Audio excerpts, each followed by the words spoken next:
আমার এই একটা কথা আপনাকে অনেক বড় বিপদ থেকে রক্ষা করতে পারে। কথাটা হচ্ছে, মানুষের জীবনে কিছু কথা আছে এরকম, যা কারোর সাথে শেয়ার করা যায় না, কারো কাছে বলা যায় না।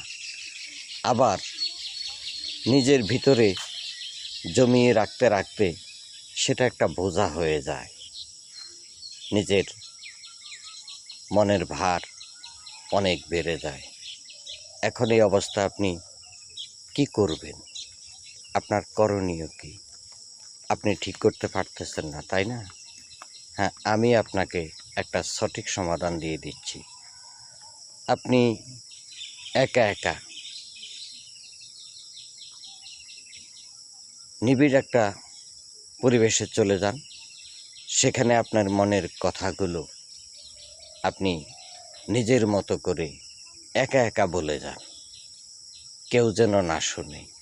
প্রকৃতি শুনবে, শুনুক, প্রকৃতি কারো কাছে বলতে যাবে না। আপনি দেখবেন আপনার মনটা হালকা হয়ে যাবে। প্রিয় বন্ধু, কিছুটা হলো আমি আপনার উপকারে আসতে পেরেছি। আমার উপকারের ঋণ আপনার শোধ করার দরকার নাই।